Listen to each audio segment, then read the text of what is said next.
Hi, I'm Antonia. This is Universally Me.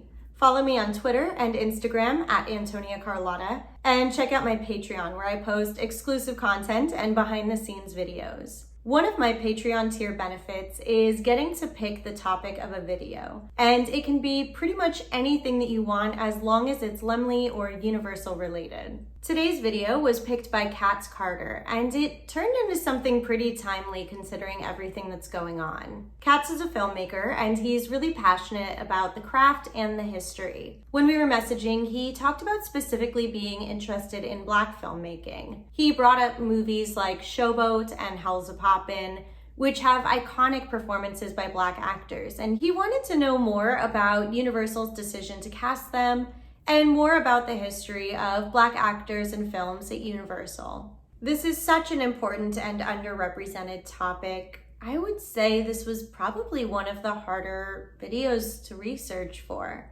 And I guess it's not really surprising when you think about how much of film history is really tied to racism and oppression. I am just gonna dive right in, so I'm gonna start all the way back at the silent era. In the silent era, Black characters were rarely included in films, and when they were usually depicting negative stereotypes. On top of that, it was usually not a Black actor playing the role, but instead a white actor in blackface. In response, some Black filmmakers made their own independent production companies and films. These were referred to as race films, and they were starring Black actors and intended for Black audiences. One of the very first Black film companies was the Lincoln Motion Picture Company, which was organized in 1915. The only white person officially associated with the company was Universal cameraman Harry Gant. The purpose of the Lincoln Motion Picture Company and other similar companies was to counter the negative depictions of Black people in the media. Unfortunately, it was hard to get support for a film depicting Black people as anything but a stereotype. So they struggled, first in the quantity of films that they could make, and then in distribution opportunities.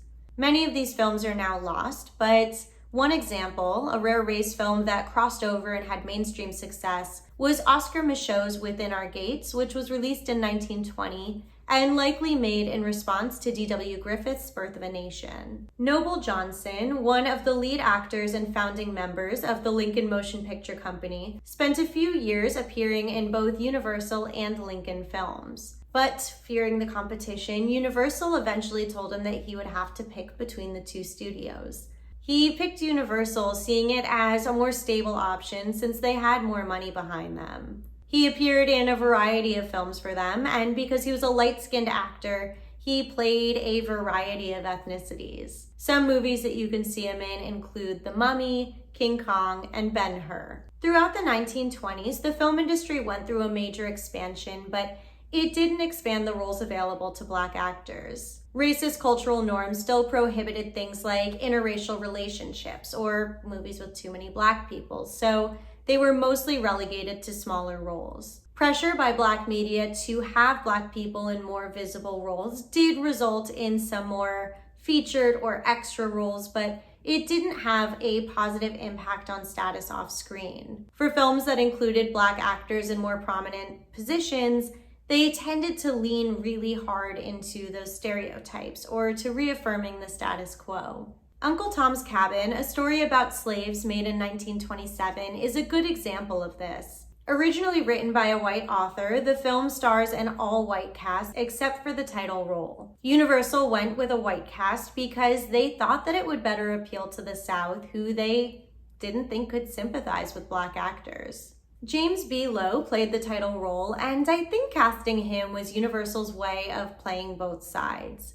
So yes, they had hired all of these white actors to make it palatable to the South, but times were changing and Black actors had appeared with white actors. So casting him was Universal's way of placating the other side and representing a bit of progress as well. The 1930s built on the trend of Black actors as stereotypes, but it is responsible for some really great performances that are still remembered today. Two such examples that I have talked a lot about before are Universal's Showboat and Imitation of Life.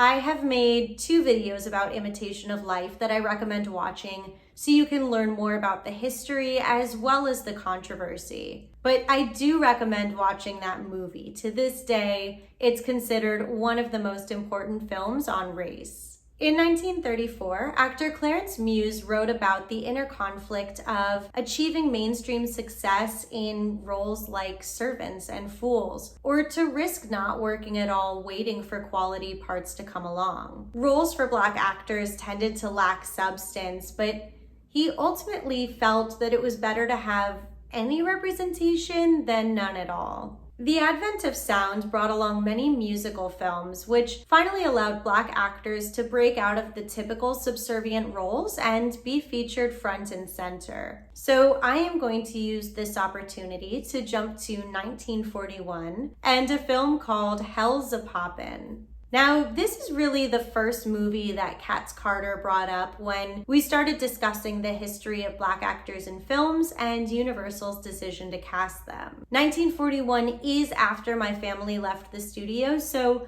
I'll admit that my base knowledge is a little spotty here. Hellzapoppin is a crazy little movie, and if you haven't seen it yet, I recommend finding it. I watched it on YouTube.